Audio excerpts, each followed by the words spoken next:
Happy New Year, everyone. Happy 2025. 2024 is gone.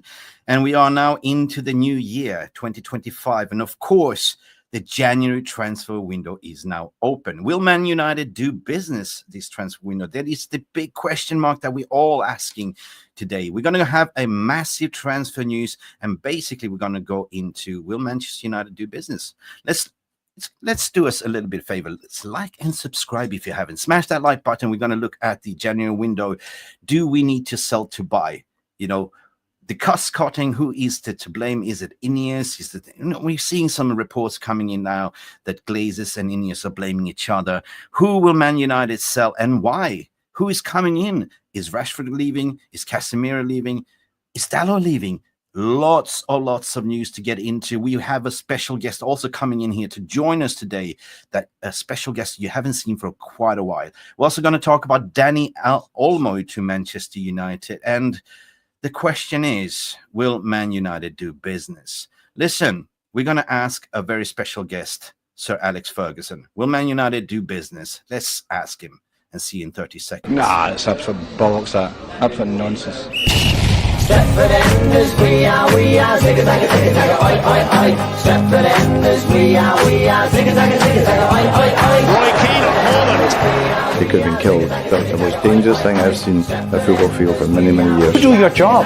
Roll your sleeves up and do a job. Just get on with it. Don't be such a baby. Zigga-zagga, zigga-zagga, oi, oi, oi. Stretford Enders, we are, zigga-zagga, zigga-zagga, oi, oi, oi.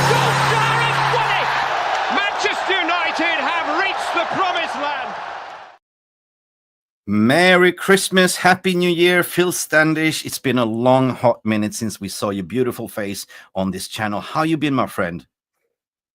Very good, thank you. Very, very good.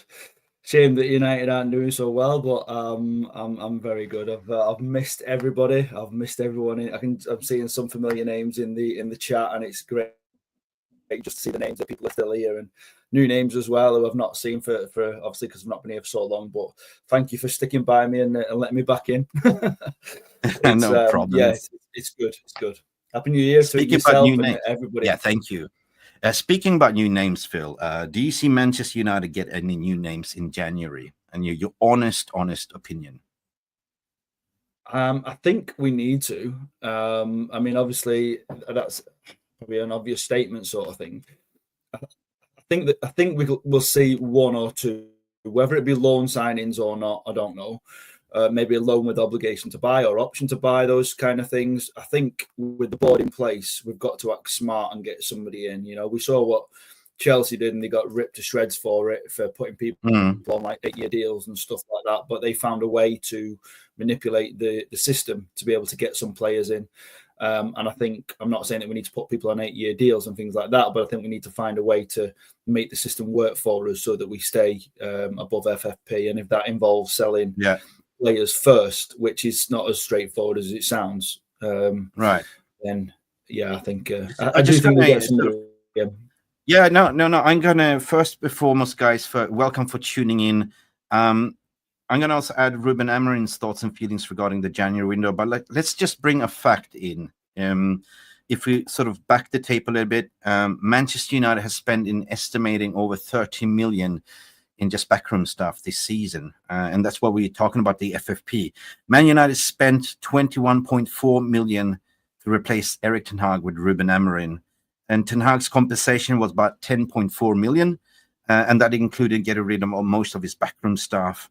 And Amorim's release clause was about 11 million pounds, not even to mention the 5 million add-on for the remaining of the 4 backroom staff. So in estimation, 30 million. And now also the chasing of Dan Ashworth, the sporting director, that was estimation 5 million to 8 million that is spent.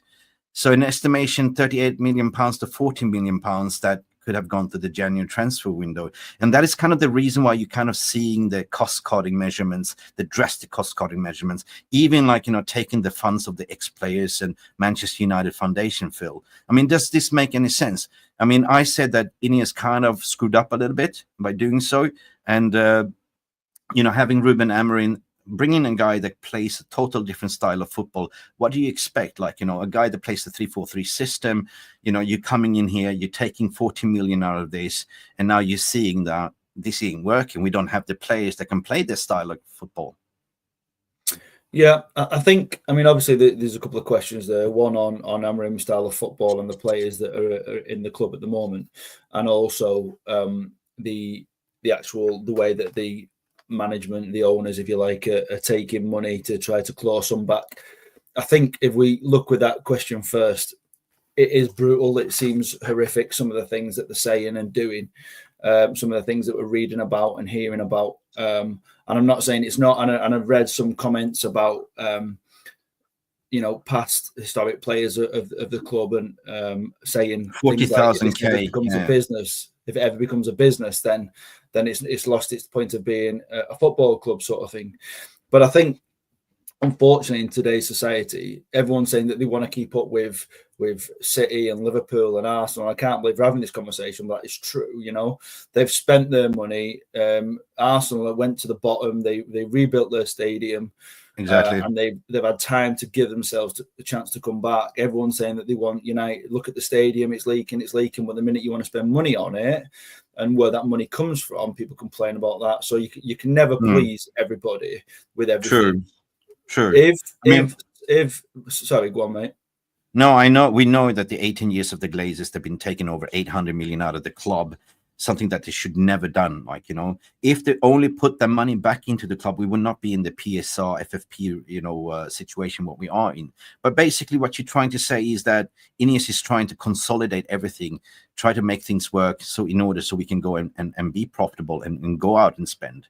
So you don't become a millionaire over one night or shrewd. You got to do certain measures to sort of plug the holes. You got to sort of speak about that issue as well. So what you're saying is like, yeah, you can point at one finger as a United fan. Look what they're doing, Ineos, da. But it's necessary measures in order to be sustainable and be a club. And I think the club for long-term game. Yeah, absolutely. I'm not defending them what they're doing, but what I can see that again. I agree. Absolutely not. Yeah.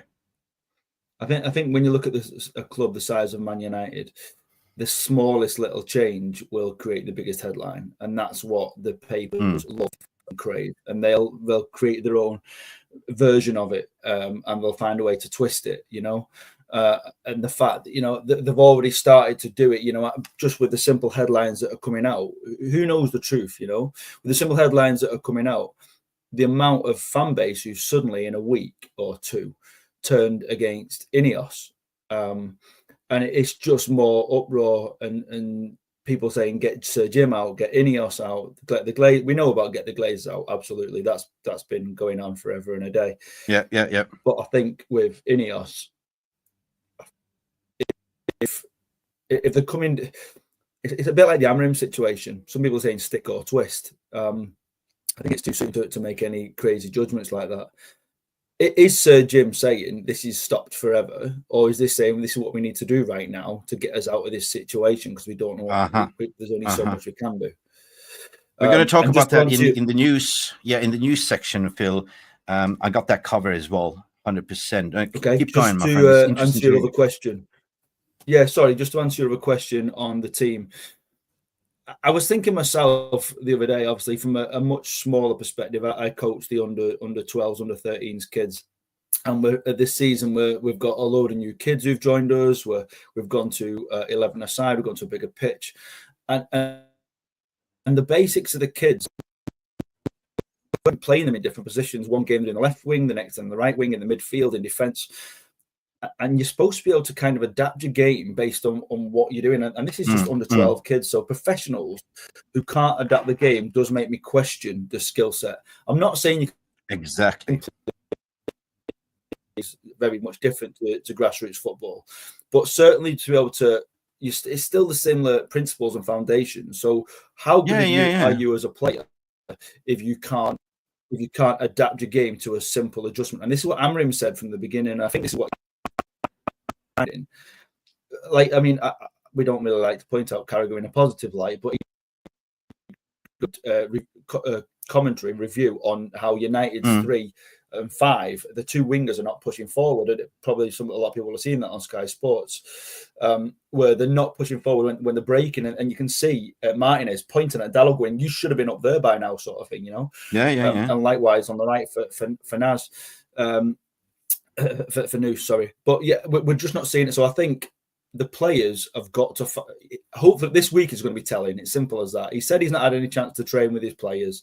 This is the first chance he's had, and you can't turn anything around in a week, but you can see improvements. No. This is the same mistakes week in, week out. Yeah. It's basically saying, give these players an IQ test and see how smart they are, because they don't seem to understand. Or it's like we are flying a jumbo jet without wings, because your system requires wingbacks. And the ones that we have is not wingbacks. They are traditional defending fullbacks. You know, Dalot is, we're going to talk about him. Malacia. You know what? Dalot we recruited in under Jose Mourinho for the simple purpose to have a defending, right back. But in terms of going forward, ain't good enough. Mazraoui is not even attacking wing back either. So we are basically playing a 3-4-3 system, which requires wing backs without having any width. Basically, these guys don't bomb forward. These guys don't put crosses into the box. So it's basically nosedive. That's what we're doing. Like a plane is nosediving. So the question is here, what we're going to talk about here today, guys, is the absolute news. We're going to break it down to sell to buy. Why is the cutting the cost? Who will be sold and why? Dalot to Real Madrid. Rashford swapped for Nuno Mendes. January transfer in Rashford, Dani Olmo, and in overall the conclusion, guys. This is the overarching show. But first and foremost, let's kick on with Ruben Amorim, because Ruben is the one suffering. Of course, we know that he needs players. But will they deliver players? We talked about the cost-cutting measures, that how much United has actually spent on the backroom staff changing, and it's estimating around £35 million, 40 million that can go into the club and the January transfer window. Let's bring in Ruben Amorim to the stage, shall we? Laurie. Do you think you can make any additions in January to this, given the squad wasn't built with this kind of system in mind? We don't have that possibility in January if we don't take some players. So you know the situation better than I am. So it's not the case that I'm arriving here and I can spend a lot of money changing all the team. You know the situation. So it's not a point to talk about that. Laurie. Do you think you can make any additions? That's him basically saying he knows the situation, right? And I feel sorry for the guy, right? Just knowing that we sacked Ten Hag, it cost 21.5 million. Omar Barada took a flight down there to convince him to join. And he gave him an ultimatum, now or never. Ruben wanted to stay to complete the season, but it was now or never. Obviously, they must have promised him something in the January window. It's like, come on, you will be backed. What do you think? Now, this guy is suffering. I think the now or never was the right thing to do, because there was other clubs circling, and when you see what he did with Sporting, he didn't just do it overnight. It took time. It took windows. It took chances to be backed. The simple thing is, we've never seen.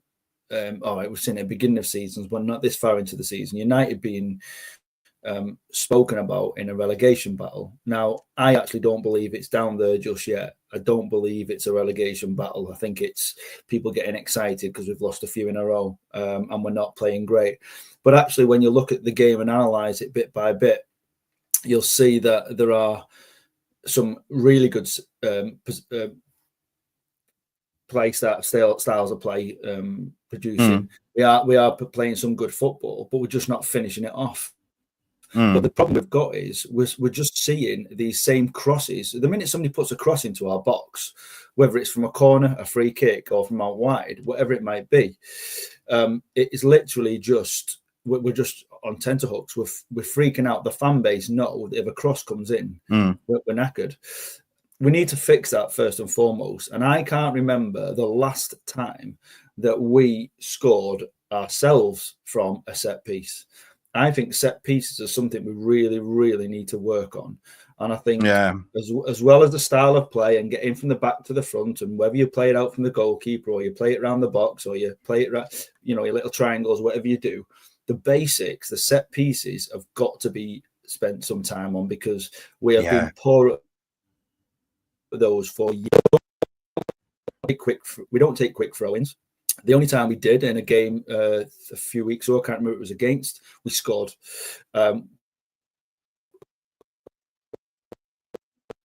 Take quick throw-ins. I think that is something that we lack. We're poor at it. We're poor at getting ourselves ready.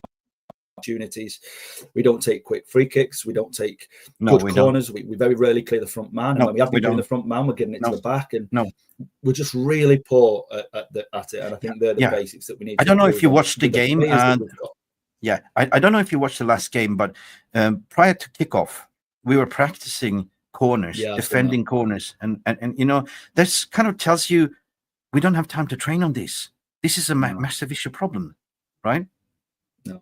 And going back to what you said, even if you change to a 3-4-3 system, these are professional footballers. Since 5 years of age, they should be able to play and take instructions, right? Absolutely. I mean, there's a few little things that other thing that's circulating that was done before the match, where you had the starting 11 training over here, and then you had the subs over here, but then you had the academy players training on their own over here. It was like, it's really weird. I don't know what's going on. There's a lot of disconnect within the club at the moment, on and off the pitch. He was asked the question as well, are you going to change the system? He said no. And I agree with that. And I agree. Change the system. And I agree. But in order, like, we are sitting 7 points from relegation, these players don't understand. Wouldn't it be easy just to switch off to a 4-3-3 system, right? For now. Because otherwise, if we're facing relegation, some people say, let it burn. I want to be relegated. But I say, I don't want to be relegated. No, not at all. No. Joking aside, I'm not sure that we'd come back up, because, you know, when you look at the Championship, it's a very different league. It's very strong, robust. There's a lot of tackling. You get away with a lot less. And I don't think we're built like that. We're built for fast-paced football. No, I don't think we have the players' mentality either, Phil, to get up, back up again. And another notion, that people are thinking that, well, if we are relegated, the Glazers will sell. Well, newsflash, they are leeches. They will suck on, and I don't think they will sell, because there's an investment. There's a hope and glimmer. They will think that, oh, Manchester United will come back up to the Premier League and we will stick around. So no, I don't think they will leave sooner or later, even if we get relegated. Anyway. Can you hear me? I think it's I can hear you all right. So big up for everyone that's tuning in. We have Jarle Malmin, we have Neil Davis, we have Alien Tenno that says we need a left back, we need a center defender midfield, we need a striker ASAP. But where's the money coming from, Big Labovsky? Listen, I'm gonna continue with the news. We need to sell to buy. That is the overarching message that we've been receiving. Because why? This came from Fabrizio Romano. Over 2025 and 26, financial fair play, which is the FFP, is going to be a really important topic for Manchester United, generating revenue from players' sales. That would be very important for the club, according to Fabrizio Romano. And we know that the finances are in dire strait. Ruben Amorim, we heard him say we don't have that possibility in January. You know the situation. We just watched the video clip. So let's continue with the news. And also in terms of the PR deflection, right?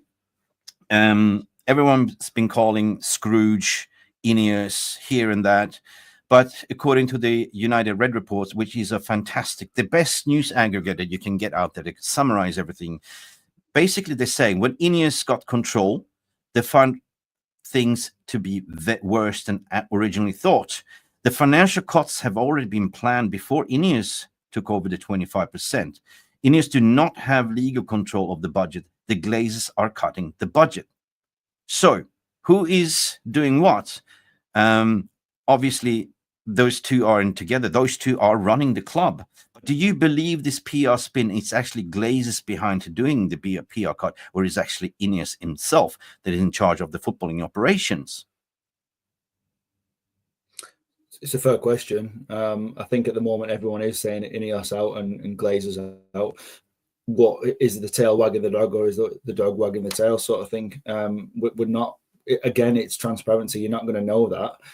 What we did know is that when Sir Jim came in, he was going to be a sort of shield for the Glazers. He would take the bullets. We predicted this at the time and said, whilst they're still here, they'll still be doing whatever they want to do, but there'll be a lot less focus on them, and it'll all be on Sir Jim. And that's exactly what is now happening. We're seeing all the hate going towards Sir Jim, and they're going, oh, and the Glazers, get rid of them. As you know, it's like. But I think this is a little bit of a deflection. Basically, the heat was on Ineos. Now they are putting it back to the Glazers. Well, yeah, they're absolutely trying to.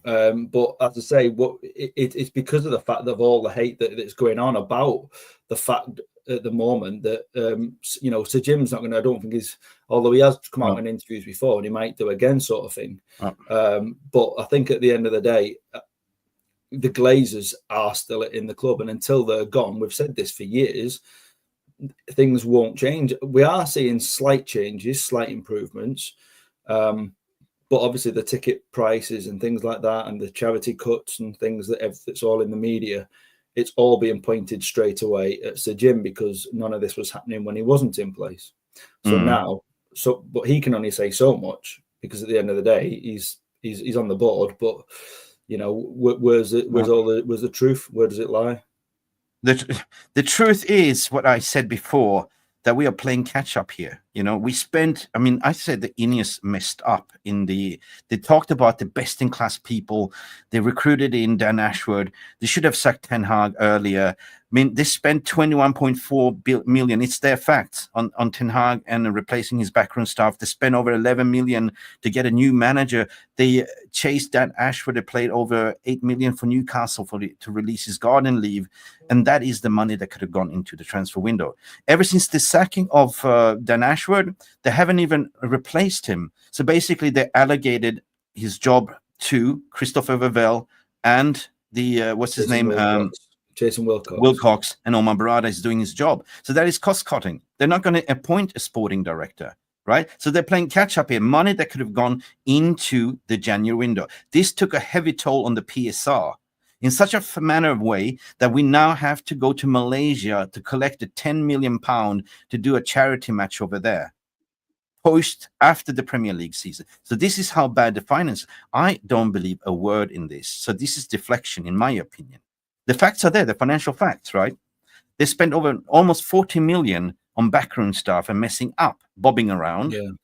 So this is equally on Ineos as it's on Glazers, I would say, because who's in charge of the footballing operation? It's Ineos, 100%, right? And now we have Ruben Saffarim, right? I called him not Amorim, Ruben Saffarim. So, guys, I want to hear your thoughts and opinions regarding this. You know what? It is what it is, Phil. This is the situation. Will it be that Ineos eventually will buy the Glazers out? He's a shrewd businessman. He doesn't just pump in 2 million and have 29% of the overall club without having a plan. Well, was there not something, and I was talking with somebody about this the other week, was there not something in place that once he bought his first share, that within 3 years he was entitled to buy the rest or something? Yeah, he's got 18 months. 18 months. And it was on $33 per Class B shares, right? And is that he's got 18 months with the right to buy or with an opportunity to buy? Also to refuse, to match the bidder after 18 months. But that means that, it needs to go out for a tender, for a bid again, right? So Qatar walked away. Qatar was reportedly that they even had a verbal agreement and the bid was actually higher, but was downplayed. Because Glazers at that time really, really needed the money. They were actually cashless. They needed the money. So in comes Sir Jim Ratcliffe, gave them the money, went in straight to the pockets, not to the club. And that's why I'm saying this is the only way. Now, Sir Jim Ratcliffe, if you are buddies with the Glazers, you obviously went to bed. Tell those Glazers to come to United, to come to Manchester, to come to Mayfair, bring your checkbook, and return the 800 million that you took out of the club. That is the club's money. Please, if you put that money back in, we would never have this situation. We will be sailing clear. We've been saying this for years, though, haven't we? But will they do that? No, they won't. The money and the dividends they've been taking out is just it's criminal. happily criminal. And now we're going around, where's the stadium? We know they're planning to build 100 million stadium, like 100 million seat. No, sorry, 100,000 seater. They called it the Wembley of the North, but with what money? So he's going out lobbying the government. The Greater Manchester community is involved. Gary Neville is absolutely a land bank asset owner. He's talking absolutely gobshite on Sky Sports because he profits as well.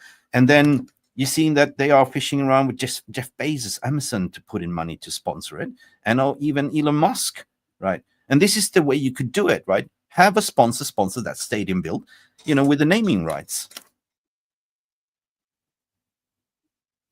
Yeah, I think we're just going to see more change. Things are going to have to change soon in terms of on the pitch. As I say, this week is going to be so telling in terms of what we can talk, work on. And I've seen somebody in the comments saying, what can you do in a week sort of thing in training? What are they doing in training at the moment? Somebody's asked I've lost the comment, sorry, but somebody asked before what they're doing in training at the moment. I think this is the point that Ruben's trying to point out. They're not getting the chance to train because in between games they've been bringing players back from injury, long-term injuries. So they were trying to literally break them in slowly. And you can't do that when you're in the middle of a Premier League battle. No, you can't. And you're also trying to bed new players into a new system, which does take time. Don't get me wrong, but they're not. He said he's had 4 training sessions since he joined. Yeah. Now I think this will be whether it's for half or full or I don't know. And they're trying to rest and recover in between sort of thing. It is the worst time, and he hasn't had a pre-season, and I think Amorim must stay. There's no way that you can just get rid of him. No, but he's a head coach, the first head coach appointed by Ineos. So if they fail him, they fail, in my opinion. So that's why I did videos earlier to say, have they written off the season by appointing a manager that plays a 3-4-3 system, desperate to get an identity? Yes, certainly. You're not having time to practice with your players. These players don't have any IQ to adapt to it. They're being called out. And now the January window is coming. Who is going? Everyone is at risk, Phil. Everyone is at risk. Because now we're scraping the barrel. We don't have money. We need to sell to buy, right? So let's just continue with the news. Listen, at the end of the day, the January transfer window, Man United are fairly confident in signing a left-back early in the January transfer window. The club have interest in Milos Kerkez, PSG, Nuno Mendes, Girona's Miguel Gutierrez, and a buyback clause for Alvaro Fernandez, according to Fabrizio Romano. Now, generally speaking, who do you think? Are we getting a left wing back? We've been crying out for a left back for over 18 months. Luke Shaw needs to be sold. There was reports that Napoli want to have Luke Shaw. I personally would drive Luke Shaw to Napoli to Conte straight away. I think the problem is when it's easy to sit here and say, well, you see it all over social media all week. Sell them, take them. I'd take them myself. But actually, you can't sell someone if they can't stay fit. They're injured, and when with everything that's been said about Rashford in the last few weeks about his off-field antics, it's been going on. There's been rumours of it for years, but it seems to be quite rife recently with all the news that's been going on, and it. I can't think it's Andy. I can't think of his name. Andy Mitten. Yes, it was sent that report saying that it's been going on for years. He knows about it. The previous managers know about it. They've all been dealing with it. It's not a good advert. It's not what you would put out as an advert of, hey, this player for sale. By the way, he doesn't train. He doesn't turn up. He's got a gambling problem. He's got these issues. Anybody want him? Oh, by the way, he's on $350 a week. He's got a drinking problem with the Belfast. It's not your best advert. Yeah. But the question is, hold your horses there. Why would a respectable journalist like Andy Mitten, that is not on gossip, come out and call Rashford like that if he didn't know that Rashford is going? Obviously, he knows that Rashford is going. And I said it, and nobody believed me. They gave me a lot of stick that Rashford would start in the last game or actually make an appearance. Because why? He needs to make appearance that he's our play on the shopping window. 100%. Yeah, but he didn't, did he? He didn't, but at least he was on the bench. But does that not make it worse, the fact that he couldn't get on when we were desperate for a goal? There would be something worse if they start and he make an injury. So that's why they just kept him on the bench. just to display he's our players. We still value him. He didn't make any minutes because why? If we played him, if we got an injury, it will be difficult. So therefore, I know he was you mean just about the shop window, yeah. but there's no window to put him in at the moment. If you're not going to start him and you're not going to play him, then actually you're just saying he's not even good enough for our starting 11 when we're desperate for a goal. And I don't think that's a good advert. And I think when you've got Manu and Bruno back in the next game, I think I'm not sure he'll be getting on the in the starting 11 again, unless he's done something tremendous in training this week. Now, what obviously Amorim said about Xerxes was he's trained fantastically and he deserved his start. Now, is that a point towards other players saying, look, you've got to train hard, you've got to work hard, you've got to train as good as him. If you think you're better than him, which I'm not saying they are or not, because I don't want to slate the guy. He's been through enough this week. Xerxes obviously currently doesn't fit into the style, but he's been thrown in at the deep end because of our incompetence to do anything else. You know, we thought it'd be that kind of player who'd flip the ball on for Højlund or something, but it's the same problems that we've got every season. We don't get enough players around the attackers. I think Xerxes was not a Xerxes was apparently a Dan Ashford signing, but the judge and jury on Xerxes, like he doesn't, it's not working. I'm suffering to see. In Italy, in Serie A, he had more time on the ball. Here, Premier League, you get found out straight away. The pressing, they pinch the ball at him. He's passing down work. I feel sorry for the guy. We know that in Italy, they're crying out for Juventus want him. Everyone wants him because at Serie A, he does something good. In my opinion, now we got a new manager. He's looking at it. It's like, man, I don't need this guy. We have Rashford. I mean, we got Højlund up there. This guy is not a number 9. We tried him as a number 10. Doesn't work.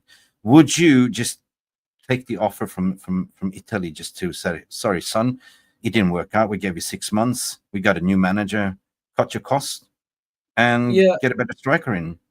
I think you've got to. I think if you've got the opportunity to sell and bring in the likes of Gyökeres, who we know is interested in a move to United, even in our current state, then I think you've got to do it. Yeah, you probably take a quick loss on him, but you shouldn't take that much on him. I can't remember how much Xerxes cost in the end. It was about 45, something like that. Anybody in the room, let us know, sort of thing. I can't remember what Xerxes was. 35. 35. So you get some back, but you might get 30 for him at the moment because the fact that Juventus are saying we'll have him, but they want him on loan. No way, no loan. No loan. And 35, yeah. Thanks, Steph. I think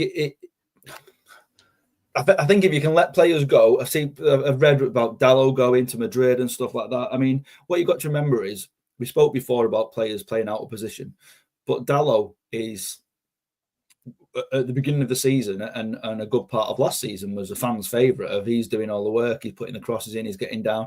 But that's when he was on the right. He's not a left-sided player. So will he get a chance on the right when we get? Is he being utilised and put somebody else? Nobody else can play on the left at the moment. He's tried putting Malacia in there, and Malacia. But he also played on the right. Yeah. It doesn't work. Yeah, Dalot can play on the right. That's what I'm saying. But he's not getting the opportunity to because of Noose, and we need somebody on the left. So somebody tell me in the chat who you think we can play on the left instead of Dalot, who will play as a wing back. But I don't think Dalot is one to sell when he's not an issue off the pitch. I think you've got to look at what's going on off the pitch as well. I think when you look at Casa and Eriksen, obviously. World-class players throughout their career sort of thing, but both towards the end of the career. If the likes of someone from Saudi comes in and is after Casa, as is rumoured, then you've got to take that opportunity and go, absolutely, 100%. Go sort of thing. 100%.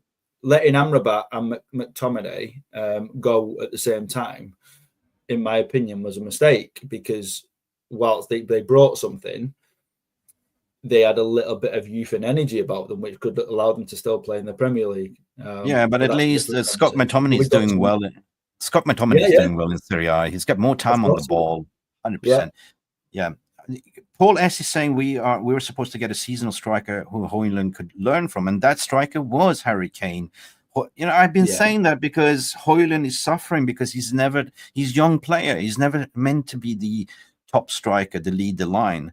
And we got Xerxes, another kid. Basically, Ten Hag was, hey, we got Xerxes. Do you want him? Hey, okay, I take him, right? Because there was no other option. It was a cheap option. There was an experimental option, which we've seen 6 months down the track ain't working. Yeah, you're not a number 9. You cannot play deep. You get found out. Go back to Italy. You get more. You save your career, Xerxes. In my opinion. Yeah. Big up Paul S as well. Now we're going to talk about, United need to sell to buy. Definitely need to sell to buy. Dark Rose put a comment on, can't Amorim play a system and style which can give you draws at least? And this is what we were saying at the top of the show. He wants to stick to his philosophy. He's a manager who's come in and is willing to make changes. He wants to come in and stick by what he believes to be the best thing that he can bring. And what we've seen for the last 12 years, it hasn't worked. We haven't won a Premier League trophy for the last 12 years. So he's coming in saying, it's about time we try something different. And that is going to take time. It's going to take time to get the right players who I was questioning this as well. And another thing is, Ruben Amorim, I've been seeing this since Arsenal. I know this rotational work is to prevent injuries. But please don't do that. The second half team that start is the best team. Why are you starting the weakest team and then concede 1-0, 2-0, and then in the second half you throw in the best players and it's an uphill chase battle? We did that against Arsenal. We did that against Nottingham Forest, Wolves, and now the latest game. This has to stop, right? So equally, Ruben Amorim needs to look at this as well. Come after January to start your starting 11, in my opinion. So manager deserves a little bit critique in terms of the way he lines up. But I do understand that injuries is kind of haunting us from last season, and you need to do rotational stuff. What's your thoughts on that? Still trying to find his best 11 as well at the same time. You reckon? Yeah, I do, because at the end of the day, not just who plays well, but who plays well together. One of the disconnect in the box is the biggest problem that is driving me, and I'm sure thousands of fans mad at the moment. You can see. But would you sacrifice? Would you sacrifice what Ultra 67 says here? 4-3-3 could get the same back to a goal plus difference, because we are not utilizing Garnacho, the wingers, the width that were used. I agree with that, but for a short spell of time until you get it right on the pitch. But then you lose everything that you've been trying to do for the last since he joined, and it's like you're just going back. You just take 2 steps forward and 1 step back all the time, sort of thing, or 1 step forward and 2 steps back, or 1 step forward and 1 step back, and you're back to where you started with no progression and problems all over the pitch. Which he's proved that this system works or can work with the right time and the right development and the right players, and the likes of Nuno Mendes, who we're linked to, who knows his system. Ugarte, we've seen, knows his system. Gyökeres, I think we know we need a left wing back. There's no doubt about it, and I think that will secure the likes of Martinez or whoever's playing on the left at the moment. I still can't work out who the best 3 are at the moment. I mean, I think Dalot is quality. I really like Dalot. Martinez. What's going on with Martinez, Licha? What is going on with Licha? He's used to being part of a 4. So I think that is impacting him, because he's used to, for a big part of his career, looking to his left and knowing there's somebody there. So he's got to look to his right, and we're at the moment, because we are trying to bomb players forward, when that ball breaks, he's looking at that, but he's thinking, do I cover this space or do I cover that space? And that is part of the learning that Amorim wants to get into the team. Where do you stand? Where do you go? Where do you run? And it sounds simple, but it is different. If you're trained to do something in a certain way for so long, it does take time to change that mindset of literally just where to stand, where to go, whether you hold that player off, whether you used to be able to, if you had a left back, you could hold your position in the middle. I don't know. I mean, cover it, I think he's been regressing ever since his injury, like off the ball and on the ball. 100%. I mean, when he's on the ball, too slow of bringing it up from the back. He's actually walking with the ball. I saw it when we hooked him out for Lenny Euro that played the left centre backs. It was more crisp, more fast. It was more fluid, dynamic, and we basically changed the rhythm. So I've been looking at Leach. I say, mate, I love you, but please pick it up. You cannot walk with the ball. Maguire? needs to sit out on the bench a bit, you know, Do you right? think no, as in our starting 11 at the moment? Who's your back three? It's very hard to say because we're conceding goals, a lot of goals at the moment, so I don't have the answer. So is he one of the assets that we need to sort of look at, because everyone needs to be sold according to reports? This is the graph that I have. This is the overall 24-25 wage bill. Now, it's clearly for me that they're forcing Rashford out because he's one of the high earners. The report saying 325, but it's actually 364, right? Casimiro is the highest paid, which absolutely shocking, 375, right? And there was reports that Al Hilal from Saudi, he wants to go to Saudi. Man, if we can get rid of Casimiro, that was a mistake, because we were chasing what was his name? I forgot his name. De Jong. Instead of De Jong, we went for a panic buy to get a Casemiro, the next in line. So he was never a first choice player, right? So he's been costing us, right, this season. No legs together with Eriksen, 375 a week. No wonder. I mean, we still had to play him, right, because Ugarte was up. But he's not the future, right? Please, if can we get him out this January, we save 375 a week. I think that's massive. 18 million on the overall wage bill, right? Marcus Rashford haven't been, started for 4 games. He, as I said, he was on the bench just as a shopping window display. If we would have played him, if we picked up a knock, he would not be sellable, right? So that's another one, 325, 364. Mason Mount, injured to March. I can't get my head until I haven't seen much of it, but for me, that is not acceptable.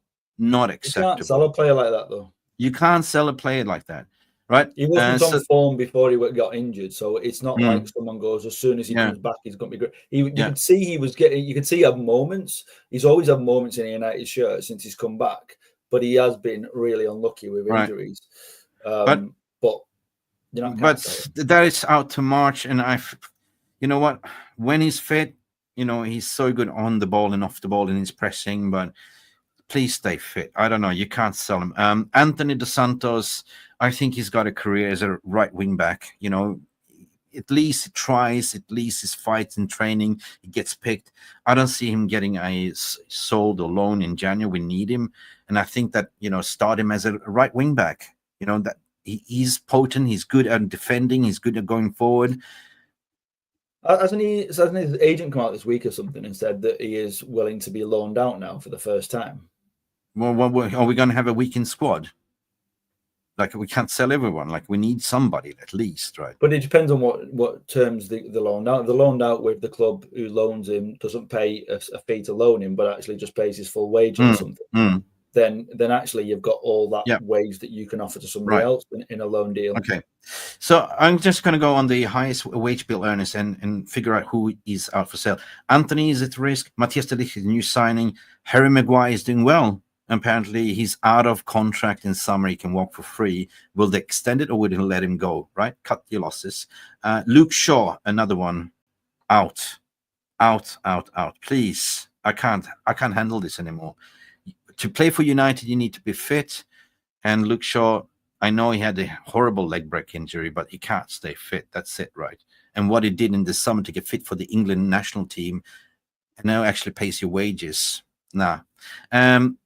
Another one under there is Victor Lindelof, 120. Lisandro Martinez, 120. Onana, Lenny Euro. So the rest is just like Diego Dalot is on 85. So he's a cheap one. But anyway, we got to move on. We need to sort of move on in terms of sell to buy.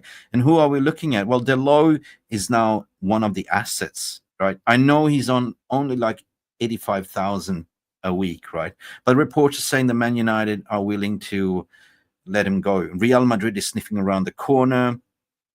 Real Madrid has money in the January. They want to bolster that right-sided right back, but they're not playing like a 3-4 right wing back. Another one is Trent Alexander-Arnold is also favored to go, but he's more likely to stay to win the Premier League with Liverpool, right? But they've asked the asking price, the value asset is 50 million euros, right? Would you sell him? if you get 50 million in order to get a better right wing back or left wing back?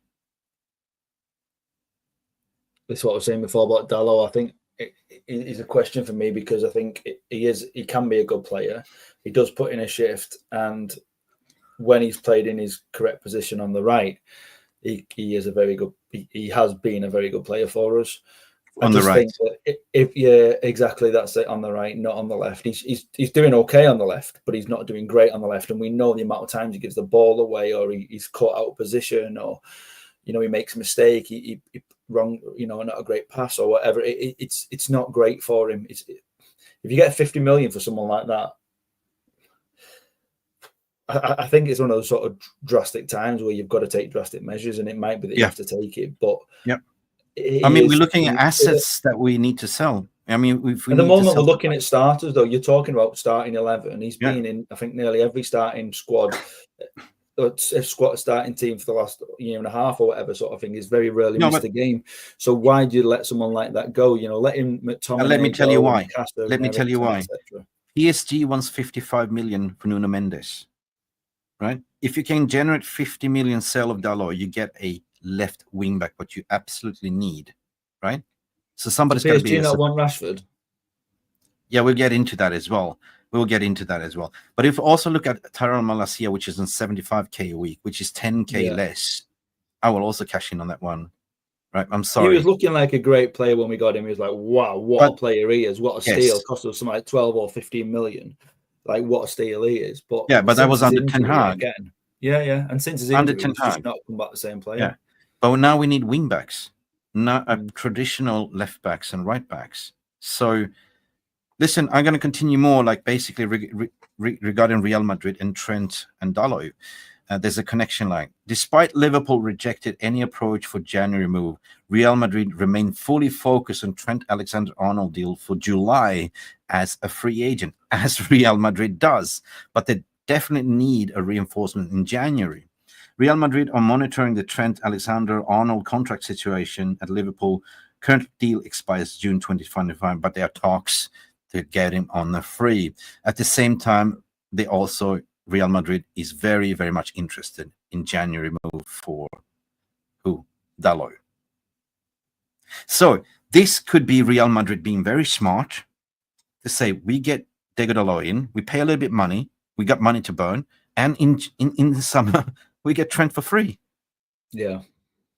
Buy one, get one for free. It's very, very smart. I mean, it's one of those where, obviously Trent, Salah, and is it Virgil are all contracts run out.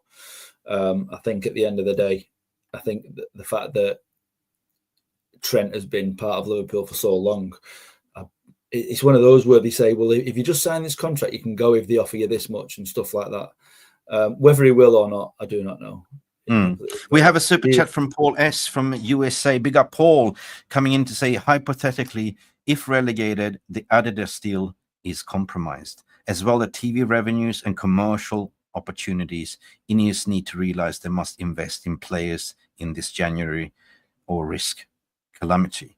That is a massive, big super chat, and well thought as well. Paul, I salute you for thinking like this, because I think in finances, I think in facts. I absolutely agree with what you're saying. What's your comment regarding Paul S's super chat?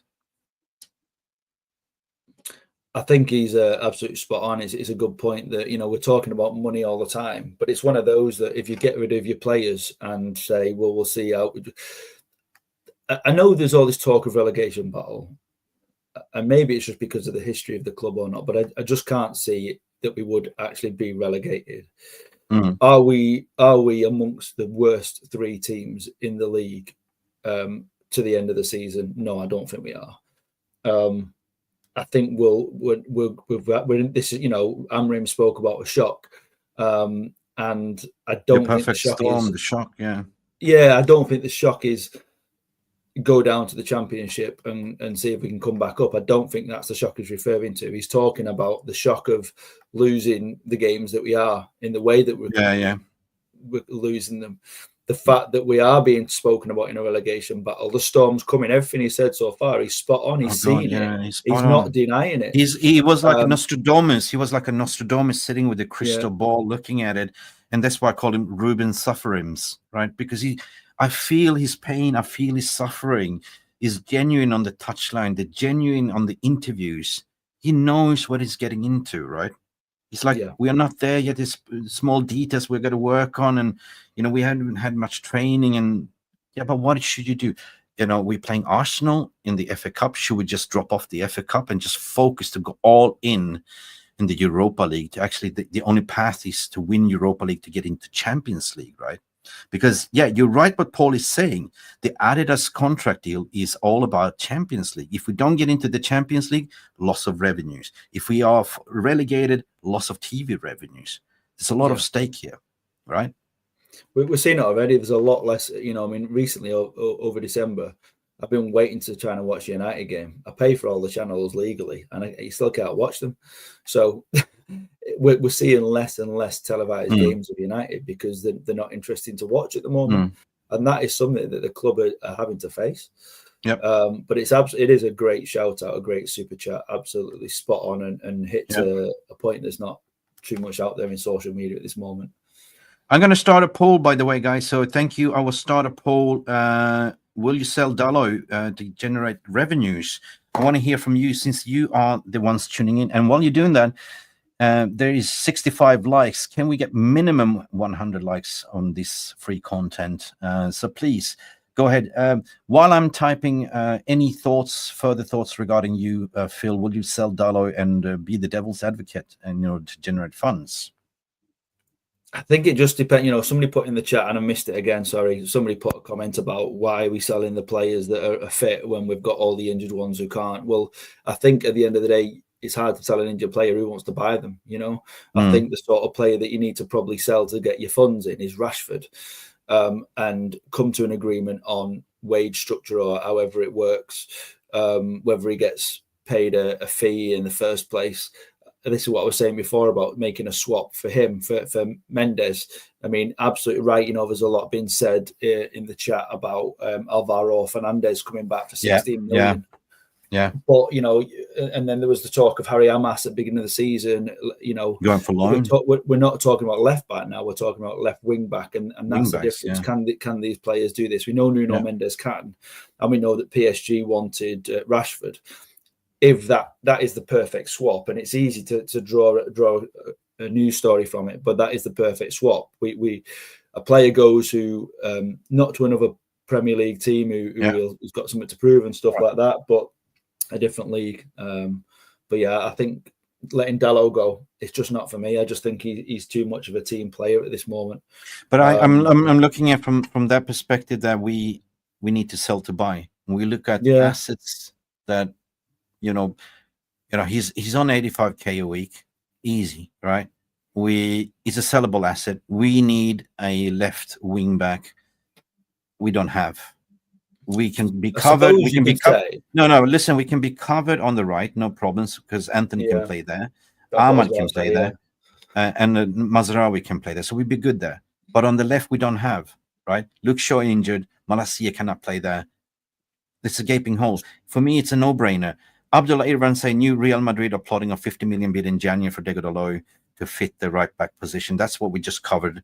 Uncertainty over Trent Alexander-Arnold's interest persists, according to Peter Hall and the paper Sport. That's what we actually reported earlier as well, to say that, they are gunning for Trent Alexander-Arnold, banking as a free in July, but they have money to burn. So basically, buy one, get one for free in the summer. This brilliant piece of business. We're going to transition over to the next one, and this is a player that I don't really want to give a lot of airtime. Major break in Rashford via Instagram. What is that coming out now? He replied that news. Okay, more. Somebody tell us if you know what the rest is. Abdullah Irvan, come on, because we're going to transition over to Rashford. Listen, at the end of the day, Rashford swap deal for Nuno Mendes. We know that Nuno Mendes wants to come to Man United. We know that Nuno Mendes is the lowest paid in PSG squad. He's not really been utilized because they don't want to play with wingbacks. Therefore, he's not getting much minutes, and he's getting paid 25 million euros per week. His agents tried to push. They got the news from PSG that they're not going to sort of increase his salaries And now, of course, they want 55 million for him. So do I see something in terms of PSG always had an interest for Rashford? This one go away. So I can see that, Rashford is a homegrown talent, depending on the valuation. What is the valuation for Rashford? 60 million pounds. Homegrown talent, that means a clear FFP profit. Could you do a Rashford swap Nuno Mendes? They want Nuno Mendes. We get the preferred choice left wing back. They get Rashford with some money in between. I've always said no, because obviously Rashford was a homegrown player, and you don't want to see those go when you think of what the club's about, its values and things like that. And you know that inside there is still an absolute quality player. But with everything that's being said, with his attitude, he can't fix it. He can't sort himself. Man. Listen, if this is true, what Wolves is saying here, what Stu is saying, Rashford Insta says he's going to sit on the bench and rinse the club of wages. That is, if that is true, that is his dumb agent, Dwayne Winnard, and his entourage advising. The same kind of clowns that advised him to do that interview with Henry Winter. Contractually, he can do that. As a football player, are you going to be another Phil Jones? Seriously? I'm done with this if this is true. I'm just trying to find it. 1 minute. Is this true or fake? Just still looking. Give us 1 sec.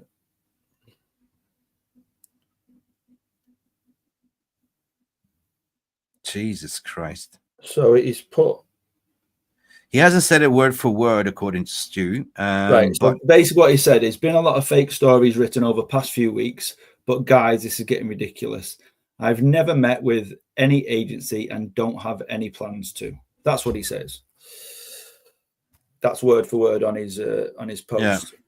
Yeah. Being a lot of we know. I mean, behind the scenes, M&M May agency, which is consisting of Dane and Dwayne Winnard, which is his two brothers. He did well under Rock Nations, but his brother took over, got him the pay increase, the bumper contract, and ever since then, Rashford as a footballer is nowhere to be seen. More pimped out as a rap star, as a celebrity, and his leeches is just leeching around him. I say, Rashford, get rid of your brothers as agents. They would never tell you the truth. And matter of fact, you're not getting picked for the England squad. And matter of fact, you've been dropped 4 times as Man United. You're not as good at anymore, right? So for me, I'm done with this Rashford thing, right? Being given chances, but you're not as good as what you did one season scoring 30 goals, Phil, right? So I think that club is forcing him out. They just basically going to his agency, said, no, you're not bigger than us. This is what we're going to do. He ain't going to play. I think confidence is a big thing. I think when you come onto the pitch and you're trying to perform and you've got 75,000 people around you expecting you not to do anything before you even step on the pitch, it's hard whether you're professional or not. You're still a human. I'm not forgiving him, because if the off-field antics are true, what's being said with his reported, and he said, obviously in his statement, he said a lot of fake news recently. He's not said all, he said a lot. So I think, if it is all true, I think it is time for him, for his own mentality. We spoke a lot about mentality on this show, on this channel. For his own good mentality, it is better for him to move and go and continue his career elsewhere, or finish his career elsewhere, whether that be in the US or Saudi or in France. Go. But I think he needs to leave England away from the English press, because I think if he goes to another club, it won't help him. The spotlight will still be on him. But that I worked 5-6 years as intermediate, so I know every single agent, and everyone's saying that his brother is a dumbhead, right? Is a knobhead. Sorry, eggnot. Sorry. So basically, Rashford's entourage had a meeting the other day with United. Next game, he's on the bench. The whole thing, what I heard, was actually advisory from Dwayne Winnard and Dane to do a blueprint, what Cristiano Ronaldo did, to force a move. He knew already that they want to cut wages, because he's one of the highest earning players in the squad, not performing. And this is basically the measures. So instead of speaking to the manager, to speaking to the club, they went to Henry Winter to did that report to say, I'm ready for a new challenge. So that's why I'm saying, be prepared. I said, Rashford might not get a start, but at least he was on the bench as a prop for the shop window, right? Rather to have him displayed than not being displayed at all, because that only increases his value. I don't know. I mean, if he'd have played him, yeah, I agree completely. But the fact that he didn't just makes me just still question it. I just think if Rashford's next, if he gets another game for United, it's got to be his best in a year. It's got to be. He's got to. No, I think I'm done with him. I don't want to give him. Oh no, I'm not saying he should. I Mm. think it's the right time for him to leave. But I'm saying if he plays again, you know, it's got to be his best performance with attitude, effort, everything, absolutely everything. Yeah. No, him and Malacia, like, they were spotted their best mates as well. We have 5 gifted memberships coming in from Jonathan Lindenberg. Big up, Jonathan, all the way from Sweden. And that means that who became members? We have Craig Warbottom was gifted a membership. Big up, Craig. Dino Hughes also was gifted a membership. JJ was gifted a membership. Franco's IT Solutions. Temes was gifted a membership. And who else? Did I miss anyone? No, that was pretty much all the 5 memberships. So everyone, please give Jonathan Liljeberg from Sweden massive thanks. And welcome to the family. Welcome to the members family. Guys, also let us know what you think in the comments. Is it time for Rashford to leave? Sell up, as what we're saying. If we can utilize Rashford as a pawn, knowing where we want to go, would you do it? Would you do that Rashford swap deal for Nuno Mendes? We desperately need, in the 3-4-3 system, a left wing back. Nuno Mendes knows, you know, Ruben Amorim since Portugal, since Sporting Lisbon. He's arguably one of the best in the world in that position. We know that we also been linked to Alphonso Davies. There's also a free agent as of January, can speak to anyone, but he's still under contract till into summer. But here's something that we need. PSG said we want 55 million. Rashford valuation is probably 60. The situation is unbearable. He's not getting played. The PR is kind of a thing between his agency and the club. But I say nobody's bigger than the club, Phil. Would you do this deal? Absolutely. I think it's right for everybody. If Nuno doesn't want to renew his contract with PSG, there's all this stuff about Rashford. There's got to be some truth in it. There's no smoke without fire.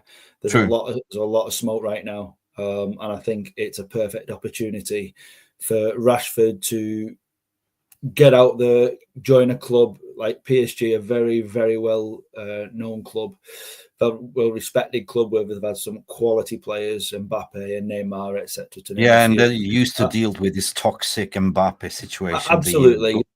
They're used to dealing with that type of players, yeah. Yeah, Rashford handles poorly every turn, absolutely. You know, at the end of the day, he's a human being, and I think his mentality must be absolutely battered. He's never been, in my opinion, never been the same player since he went with all the COVID stuff, and he went and won his. Okay, now feeding the kids and everything, that's a noble thing. Yeah. And it was absolutely fantastic, but his mindset changed at that point, you know, and I think he moved so much away from football. His football started to suffer and things like that. Yeah, but football is his thing. Football is what's paying his wages. Forget about this dressing up, looking like a rap star, going to Knicks games and football matches and stuff like that. You've been spotted in nightclubs. You've been spotting in casinos, rocking up drunk to, you know, hangover to footballing training sessions. Totally lost the plot. So either A, you get rid of your entourage totally, who is the bad influence. There's good agents, there's bad agents. Get rid of them and focus on your career to finish off with Man United, shape up, or get out of it, go to PSG. You know, they are willing to pay your wages. No, listen to me. They're willing. They're used to dealing with globetrotters like Neymar's and Mbappe's. Mbappe was totally the powerhouse over there. No, Rashford against Mbappe, there's nothing. This is spit in the ocean for them. They want him, take him. 60 million. Do the valuation. Do the deal. Then we've got to remember about Rashford. He had a very good friendship group with MG, who we're not going to mention again, Jesse Lingard and Sancho. And they were, when all that went on with those individuals, he's been impacted by that sort of thing. So I think it's definitely time for him to move on. Yep. Kindly smash a like on that, man. We're going to go to your comment session and just say, Top Gun is kind to slap a like, guys. Free content. Yeah, he's a senior player with a bad attitude, according to Craig Warburton. Yeah, 100%. Original bro, yo, senior, what Rashi has posted. Yeah, we've seen it. We covered it. He's a nothing burger, but still, that's like you can read between the lines. Everything that he went to Henry Winter to do that interview to say, I'm ready for a new challenge. The writing is on the wall. And who do we replace Rashford with? Well, lo and behold, guys, next story.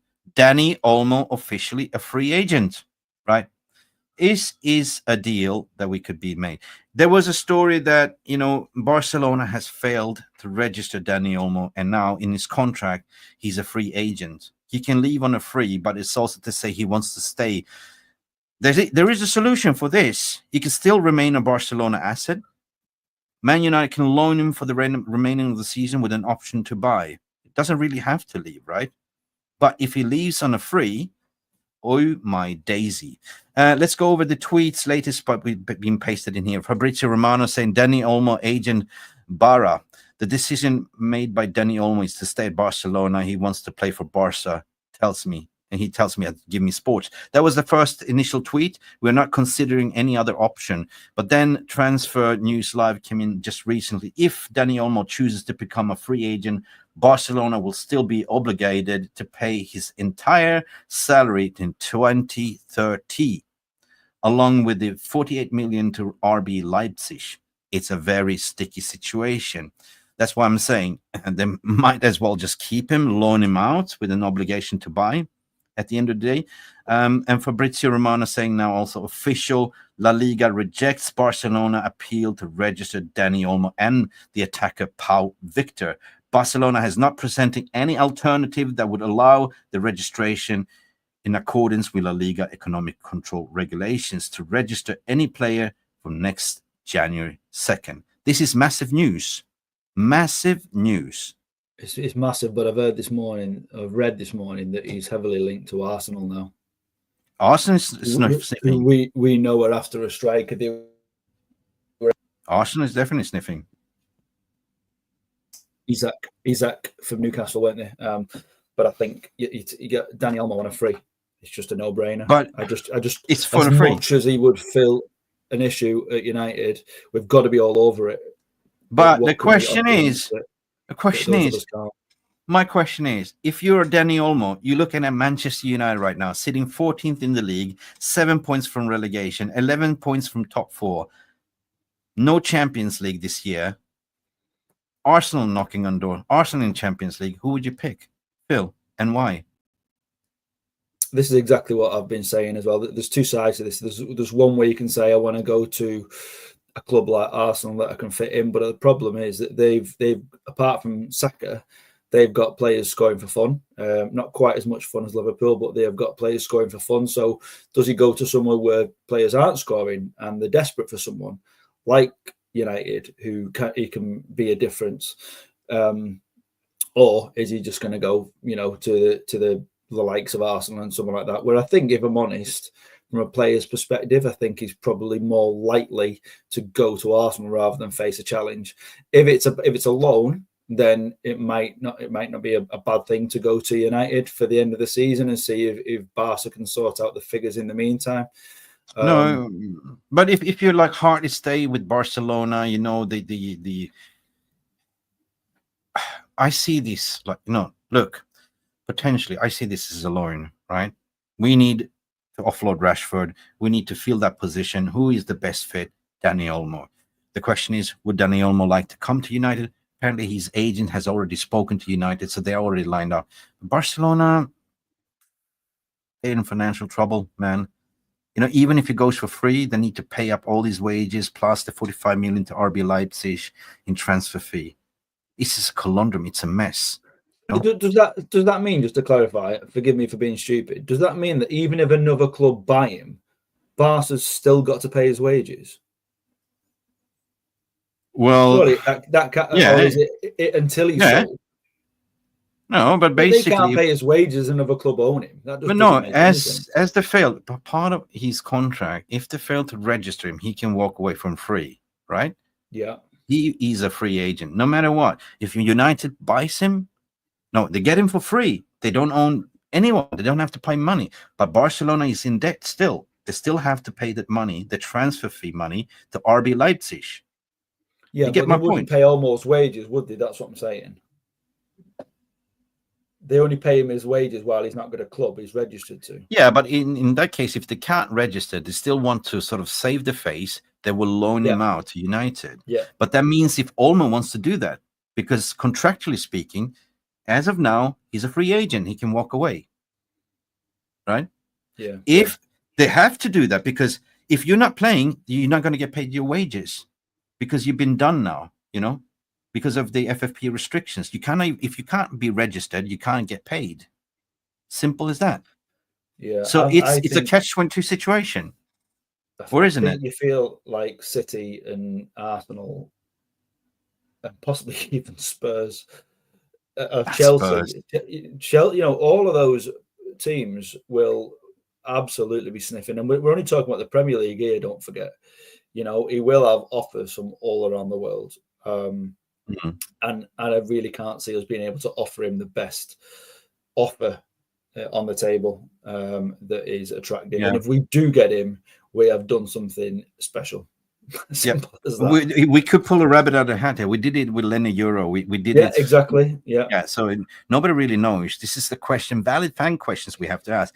Nas M87 won't have to pay his wages, but probably will not have finished paying the transfer fee from RB, which is usually done in installments. Yeah, but the United's thing to do. We get him on a free. We pay his wages only, right? That's it, right? Yeah. Or, as I say, he honors his contract. He wants to play for Barcelona. We take him on the loan with an option to buy in the summer. That's it, right? Because maybe Barcelona will, be able to finish things by summer and register him in the summer. Yeah. I just don't think he's going to end up at United. As much as it's lovely and it's easy to put the dream there because we can't score at the moment and we need it. I just think at the end of the day, we've just got to get somebody in. I just think that Gyökeres is his first choice when he knows what he can do for him. He knows the system. He can play it perfectly. We are creating our XG is some of the greatest we've seen, but we're just not finishing our chances. And I just think he needs someone he can trust and rely on straight away. And okay, well, chats, VR room, let us know. I'm just going to close the current poll. There's 1,300 watching right now. We are currently on 81 likes. If we can get over minimum 200 likes while we are live, I mean, if it's 1,200, almost 1,300, how hard is it to get over 300 likes, Phil? To be honest. 20%. 20%. 20%. Yeah. The current poll is, would you sell Diego Dalot to generate funds? 85% of you said yes. So let's end that poll and just start a new one. What's the likelihood of United getting any Dani Olmo? I want to see your request. Do you think United have a chance to land Olmo? Okay, the simple yes and no question. While you're doing that, I'm just going to quickly pick up on Craig's comment here. Disagree. We create zero chances for our striker until we sort our wing backs and midfield out. Yeah, I get what you're saying. Certainly in the last game, it was awful. But I think when you go back to a few games under Amorim this season, when you look at the stats, when you look at the opportunities that we're creating, where the strikers going through on an opportunity one-on-one, we've had, I can't remember what game it was, we had 4-on-2 break-in and we just still didn't take our chance. We've had moments where Garnacho was put through in a recent game. They're all merging into one. There's been that many recently. Yeah, he was through one-on-one and couldn't finish it. And I just think that we are creating chances on the counter. Yes, there's big problems at the back. There's no doubt about that whatsoever. But there is opportunities that we're creating that we're not taking. And with a informed striker who is full of confidence, which we've not got at the moment, I think that can be the difference. And that's what I was saying. But Craig, I agree. We do need wing backs to be able to whip those balls in and get those crosses. And that's what we said all along. And this, if you go back to the stream, that the 3-4-3 system, in order to work in Amorim, you need wing backs. currently we are flying a jumbo jet without wings. So basically, this team is nosediving, right? All creativity is depending on Bruno and runners, like third man runs, which we are not doing. Yeah, we're not creating runs. We're not creating creativity. Yeah. Ahmad has been found out. Everyone is ganging up on Ahmad. I would say that Ahmad, his best was when he's played as a right wing back. Right wing now back. Now he's tucked in as a number 10, right side, and number 10, which is and there's an interesting stat. Since we start playing Dalot as a left wing back together with Mazraoui as a right wing back, we're not scoring. We haven't scored one single goal. No. So that tells you it's not working. Yeah. So in order to get a striker in, you need to fix the wings, learning to fly. Simple as that. You need wing backs.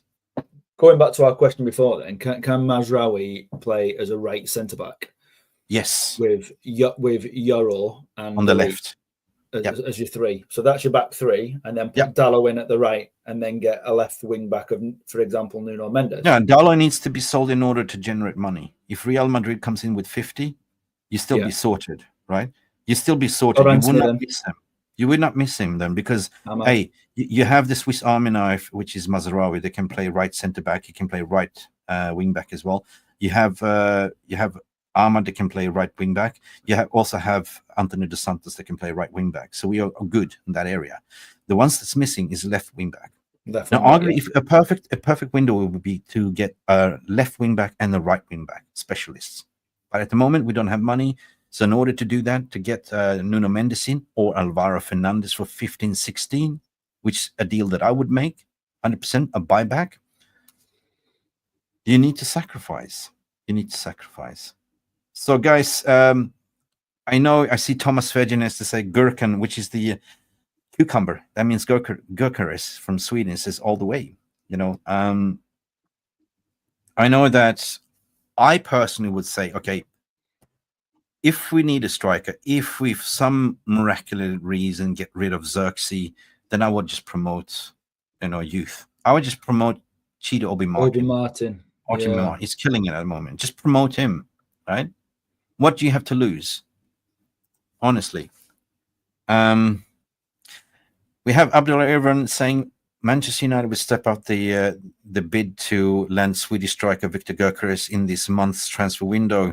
Ruben Amorim has told club bosses he cannot wait until the summer to get this done, according to Crossy Daily Star. It's just in Daily Star. Ignore it. Move on. Ignore it. Ignore it. Do we have the money even to go in the January? I think the main priority is to get a left wing back and then move up from there. City have around 200 million for this window. Oh my God! But also, who wants to go to City knowing that they have the 130 charges still looming?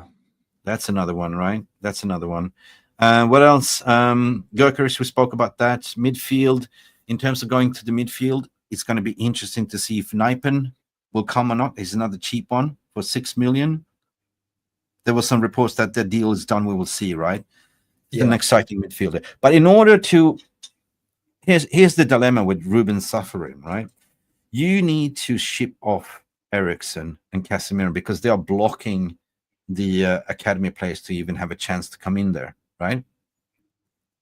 If you get money for Casimiro, go to Saudi, thank you. Eriksen to Turkey, thank you. That's a job well done in the January window. They're generous, even if you don't get money, that wage bill will save up all your money in order. And the wage bill is actually your transfer window as well, right? Yeah, 18 million off the books because of Eriksen and Rashford. I think those three is your most important, and Xerxes, possibly even Xerxes. I think those four. If you can sell 3 of 4 of those, you're going to be able to get one, possibly 2 players in. We need a left wing back. Everybody knows it. And, people have commented in the chat about the fact that a striker doesn't make a difference. I disagree, because at the moment, Højlund, whilst he's always on his own, I think with somebody who's confident at this moment, and I know a lot of people say that confidence is shot when you get to United, something seems to happen to people. Yeah. I think when everyone's like right behind you and you're like, come on, let's do this, we can perform, and you get a couple of early goals and suddenly everybody starts to click again. You know, Højlund was 7 for 7 and then he got his injury, and then he had his, you know, he struggled. But you're right, whoever's saying it. Yeah, we're weak up front. We're not great at breaking. We still don't break in numbers. We don't get the amount of times you see Liverpool who are scoring for fun with 5 players in the box for a cross, for a forward ball, for a pass. Everything. We are not even there. We can get 2 or 3 in. Yeah, Nijpen is more of a number 10. He's the next Martin Odegaard. I've been watching a lot of Nijpen.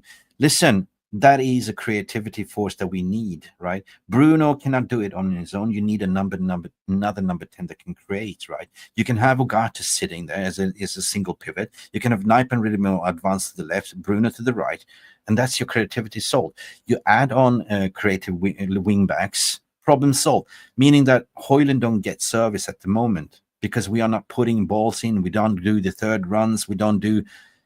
No wonder this poor kid is starving at the moment, right? You complement, you get Xerxes off the books, you get in a academy player like, you know, Ethan Wheatley, whatever, or, you know, Kobe, what's his name? Cheat Obi Martin, until you come to the summer, and then you get the number 1 lead striker, the cherry on the top, which for me is Gyökeres all the way.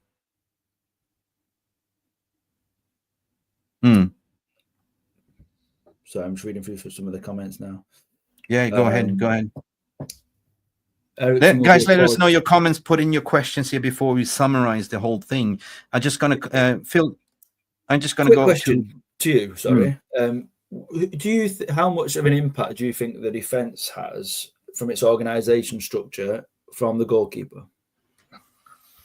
Massive. Look, we all know that Andrew Onana is not the answer. For me, a goalkeeper. What is the job of a goalkeeper, Phil? Well, ultimately to stop goals. But I think at the end of the day, they say it's your defense, it's his defense. He should be communicating with them. There's clearly you're commanding. This is your box. You're the only one in this 6-yard box that can touch the ball with your hands. This is your area. This is your workspace. Communicate. When I used to play football, I used to be shit scared of my goalkeeper. Like when it was a corner, he just went out. My ball, move aside, and everyone that stood aside was crushed. This guy he just went out to catch it. Now I say, my answer is football. A goalkeeper is the only player that can play with the hands, and that is your job, to stop the ball to go in. The modern way now is you want a ball playing goalkeeper. So, right, his distribution is not being that great, right? He's been found out. He's not a great goalkeeper. We're letting in far too many shots. So for me, he's not the answer. What was the purpose of getting rid of De Gea, which was the number 1 shot stopper? I get it, but I think it's not the answer. We need a better goalkeeper. But that is something that can be addressed in the summer window. Radek Vitek, which is one of our players, academy players, is far more better in both areas, playing with the feet and with his hands. Yeah, it's quality player, gaining experience. Not signing forward in January 3 years ago caused United to miss out on the top 4. So Ranić Labour, the incompetence behind the scenes, now they're worried about the bottom 4. It's a good statement. I like that. Yeah, it shows you how things change in that short period of time. You know, I mean, we are still relying. Somebody's mentioned about Johnny Evans. We're still relying on players like that. Ball playing keeper is fine, but one job is stopping goals. Lots of opinions on that. At the end of the day, we should be seeing the goalkeeper demanding his box a lot more. He's a big guy. He seems to be afraid of the ball, but he's clumsy. 3 weeks ago, he was the most improved player. Like, you know, we were raving about him, and you know, Amad Diallo, and then he had a couple of stinkers, right? So it's all about confidence. In it. Yeah. Vitek has been great on the loan, actually. Top Gun. Onana seems to be hunched over, so he's become a fourth choice. Yeah, get that. Yeah, true. Listen, I think we need a better goalkeeper. Onana is not the answer. Great ball distributor, but shot stopping and being an all-round goalkeeper. In that case, We need somebody that can do, both good on the feet and really great on shot stopping as well. And who's out there? Some people are saying, Paul, is get VTech back. VTech has got it in his locker, definitely. And he's one of ours. Apparently, Bayander, everyone was crying out for Bayander. Bayander played, and everyone saw like that. Oh, dear me, that was not good. That was not good. But you got to play regularly, and he's not getting regularly. He was nervous to play at Old Trafford, of course. He shut his pants. You know what I mean? Yeah, it was one game. You can't just say he's finished off that, because before that he's done quite well. But yeah, it's how do you give players opportunity, which is what Amorim's been trying to do, and everyone's been slating him, saying you can't do that. You can't do that. You can't do that. And now we're saying let's do it.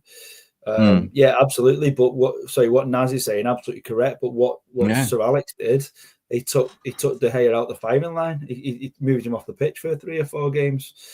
But that's just the thing. Point is, if Amorim is now rotating the whole system, why not take Onana out for rotating? Put another goalkeeper in just to try. For who? We don't have. Because he tried by playing there, and it was not good to see. It was worrying. It wasn't simple mistake. It was just big, consistent mistakes. The whole performance wasn't good. He didn't look. There was nothing that which made you think, oh, he made that mistake, but he did this. It was just, He was sandwiched. I mean, according to Wasabi Gaming, he was sandwiched in that corner. True, but you are the commander of your box, so make sure you don't get sandwiched in. Yeah. Pull up your knee and crush the front. 100%. You're not allowed to even if you go for the ball, you will always win the free kick against you, because this, goalkeepers are protected. You're allowed to get sandwiched in between 2 players there, Yeah. And you still couldn't. They were smart. Yeah. I don't know, man. There's so much problems to be solved, guys. So I'm just going to go and close off the poll. Do you think United have a chance to land Olmo? Guess what? 36% of you said yes, and majority of you guys are skeptical, and 64% end this poll. Thank you so much. We have 89 likes and 1,484 watching. Oh my God. Phil, what are we doing wrong? Is this almost 1,500 live watching and only 89 likes? It's free content, people. Happy New Year's. Maybe you're hangover. Maybe you had a big night out. It's if you want to burn extra calories to sweat it out, just press that like, please. That's the only currency we live on. Seriously. Phil. Yes. Before we end the stream, I'm going to go to the poll. I'm going to go to the VR, but I want to ask you. January window is open. We've gone over the finances. We've gone over potential targets. With the hand on your heart, do you think the Amorim will get backing in January? Yes. Confidence? I think we'll get players out. I don't know. We've mentioned a few who I think have got an opportunity to go. Some of the older players like Casa and Eriksen. As examples. There's rumours on Dalot, there's rumours on Xerxes. I think somebody will go. I think we'll get somebody out. I think we'll get 1 or 2 in. I don't think it'd be like a massive summer window. How about Marcus Rashford? Yeah, absolutely. I think, as I've said in the show, for anybody who's missed it, in my opinion, I've always wanted him to be successful, but there's so much going on off the pitch. I think for his own mentality and the rest of his career, he needs to move to another league. And if we can get that swap for Nuno Mendes, that's the perfect solution for everybody. Obviously, we need Nuno Mendes. Rashford is a surplus for requirement. Even Garnacho doesn't fit the system. We can get 50 million for him. Apparently, his mother club wants him back, which is what they're called. Madrid club. Forgot about it. Sorry, who's this for? Sorry, Garnacho. Ghana. Atletico. But the thing is, Atletico Madrid, that shitster of a manager, what's his name now? I keep forgetting his name. It's God, everyone hates him. What's his name? What's the manager name? Not Conte. No. God, Simeone. Simeone. He likes his wingers to track back. and the question is, will he be found out there? I Apparently, don't think Ghana will go. apparently, there was some report that comes out. One of the La Liga clubs that were interested in Garnacho to pay 50 million was 50 to 60 Keep was Ghana. Keep Ghana. I said it's too Ghana's early. He's one of the overrated. young ones that is there to be developed. Like, you know, give him another season, to be honest. Yeah. But I want to ask you guys. Garnacho came from Atletico too. We paid £475,000 for him. That was a steal. Atletico, was it? Yeah, Atletico. Was Yeah, it we got Bilbao? him from that. Was it? Yeah, no, Atletico. No, he came from Atletico. Was it? Yeah. Okay. So I want to ask you guys in same question, same energy. What I asked Phil. Do you think that United will do business in the summer? Just press a 1 if yes in the chat. Press a 2 if you're skeptical, thinking no. Do it right here, right now. 1 for yes, 2 for no. I want to see this chat popping right now.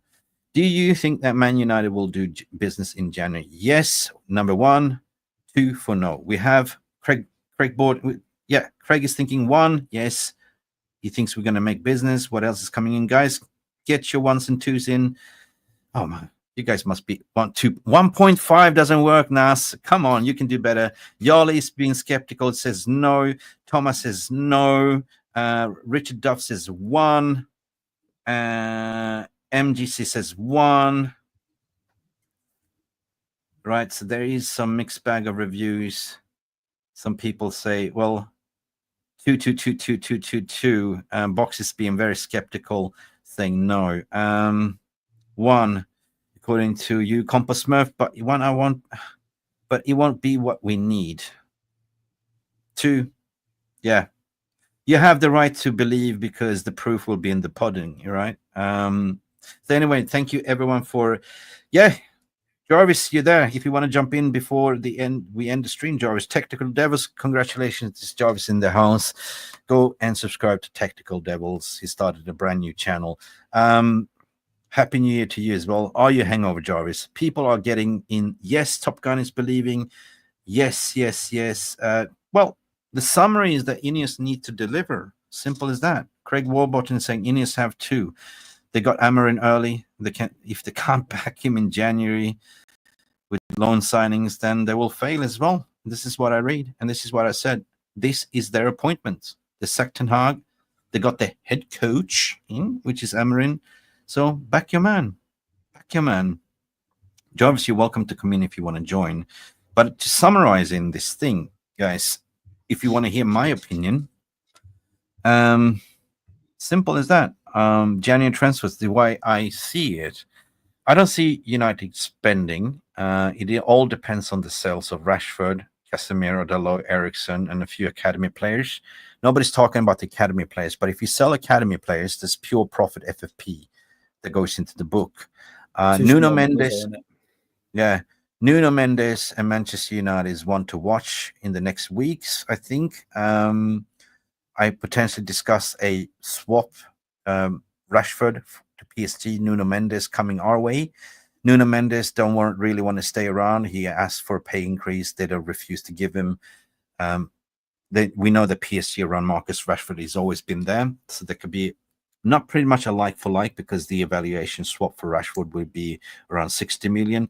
Selling Rashford to PSG will mean a pure profit FFP as well, because he's a pure academy player as well, came from the academy.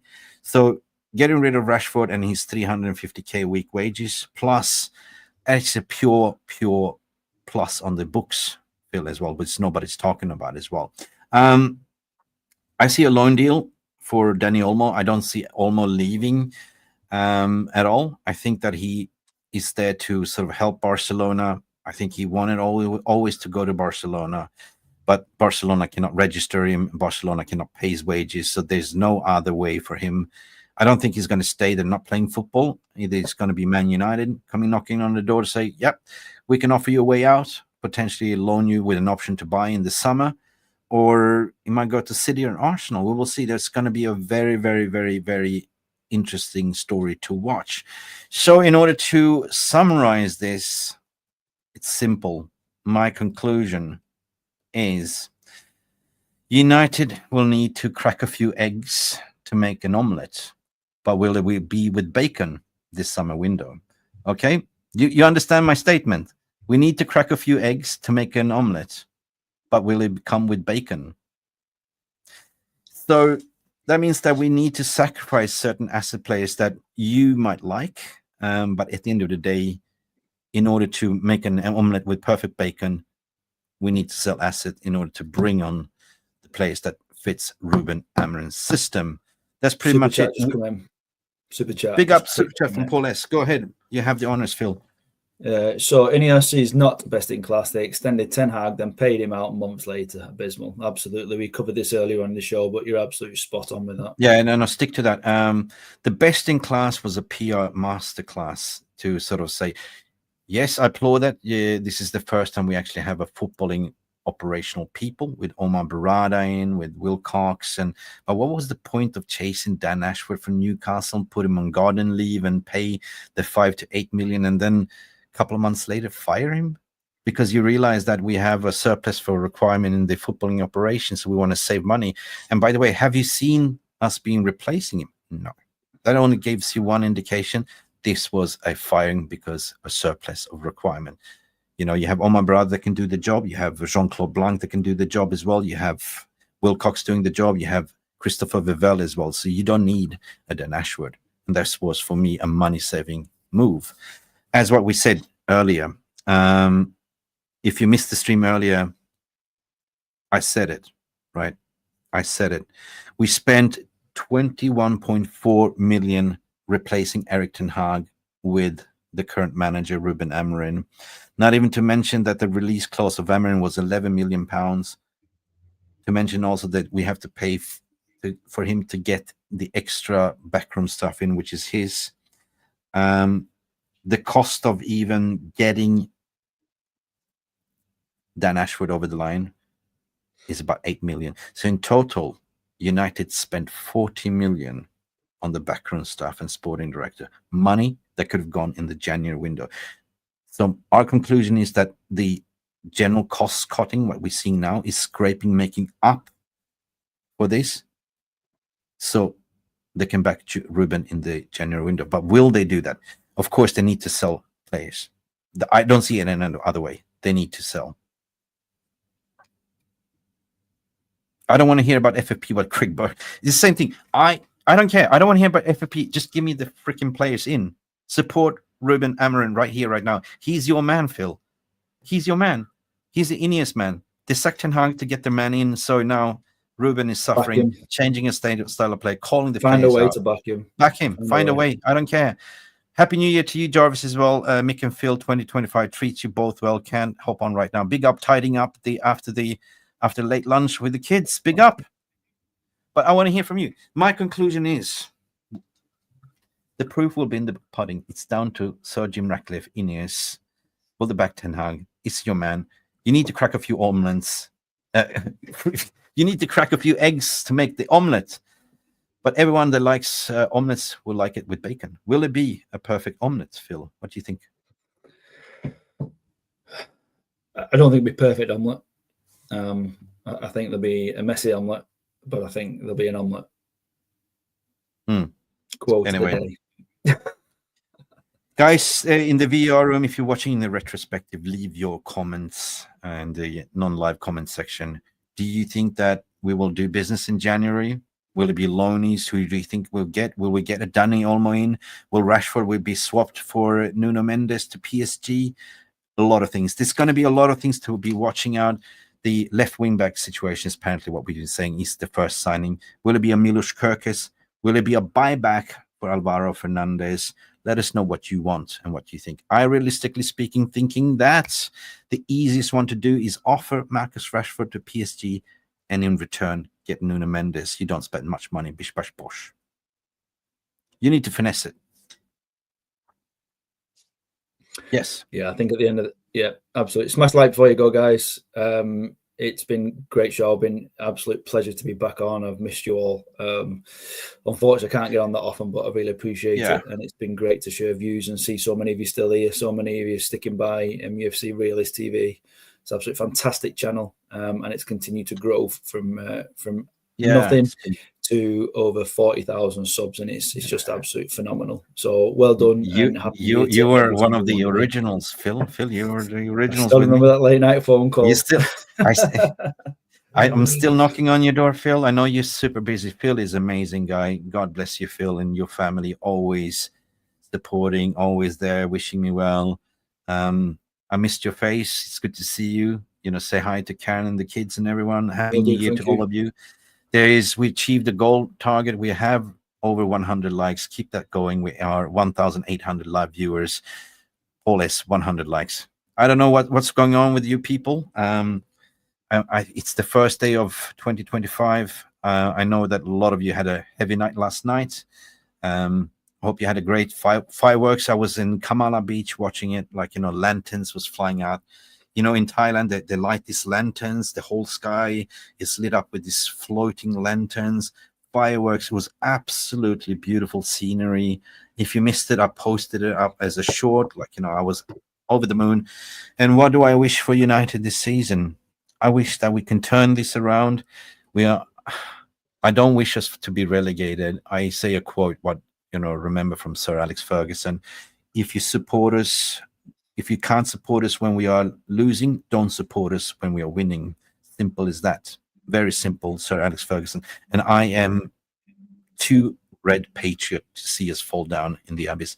So what I wish for Man United right now, this is a perfect opportunity to back Ten Hag. Not really. Back Amorim. Back Amorim, get him the players, open up the wallet, and, you know, ship out the deadwood, what we always wanted, players that don't belong here, and start fresh. Do I expect us to get top 4? No, I don't.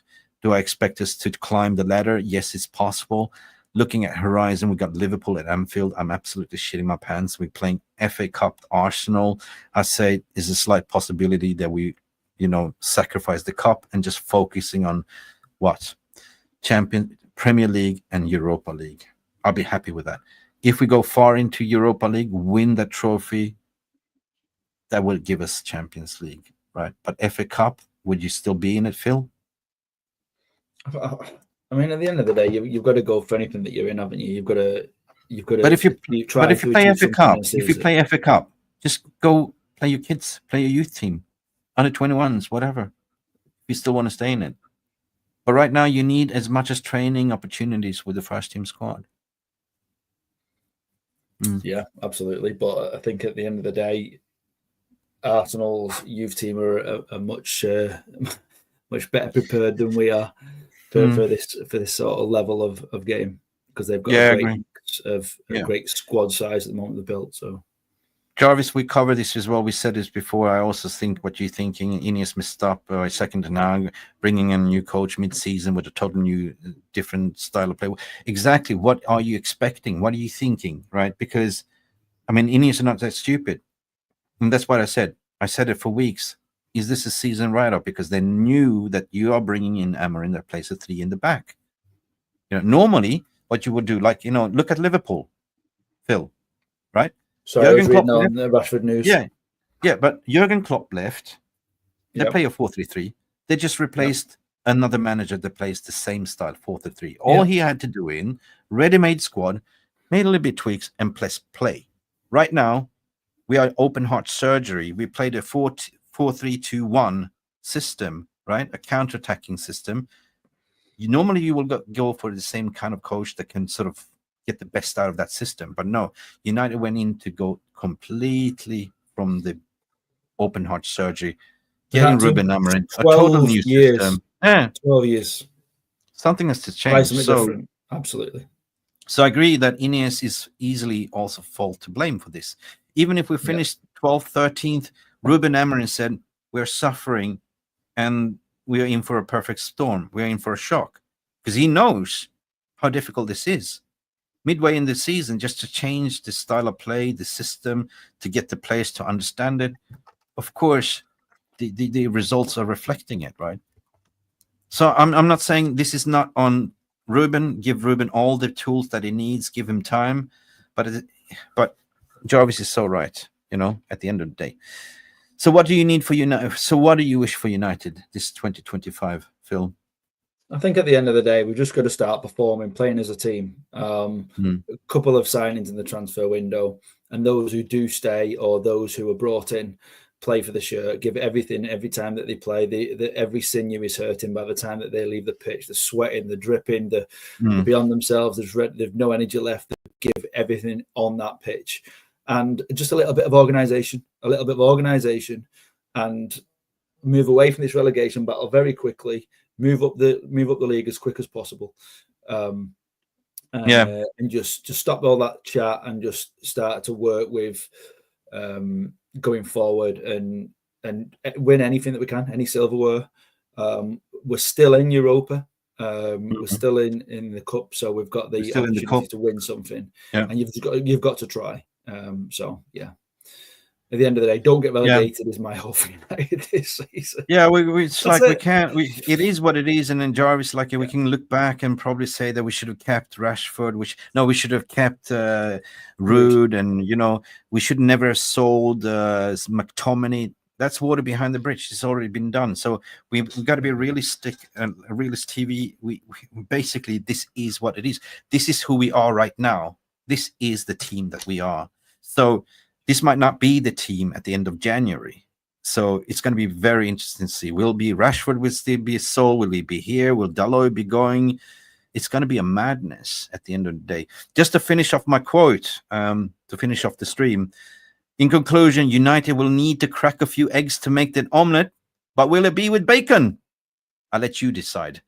Phil, it's been an absolutely pleasure to have you. It's been far too long since I've seen your beautiful face. But thank you for coming in, Phil. Listen, Phil, where can people find you unless they come to Manchester? Just on social media, on X, Twitter, whatever you want to call it, at Phil Standish below. Simple as that. That's the only place to find me nowadays. Or on this channel now and then. Or on this channel, yeah, absolutely. Yeah, occasionally I'm still popping in on the channel. Sometimes on the football. Hope to see you more. Hope to see you more. Hope to see you more. You're always welcome, my friend. Phil is, for you hasn't followed this channel, it's 2 years now. Phil was one of my first panelists. Remember, we were just you and me talking. There was hardly anyone in the chat. Look at us now, 1,800 in chat. Yeah, phenomenal. Thank you so much, guys. Thank you, Phil. Wish you a continuous happy new year with your family, and what you wish for United is just to climb the ladder. Me too. Absolutely. And hopefully we'll in for a surprise. Vegan bacon. Well, it can be any type of bacon. Vegan omelette with bacon. Anyway, it's just to say, thank you guys for tuning in. Smash the like, and thank you for all the contribution. Legends in the chat. Thank you, Paul S., for your super chat. Thank you, Thomas Svegenes in there. Thank you, Lilienberg, for your donation, for your memberships. There's only one thing you can do to support this channel. And what is that, Phil? Hit like and subscribe. That's it. Hit the like and subscribe. And we are out of here. Thank you for watching. Beautiful people. Glory, glory, Man United.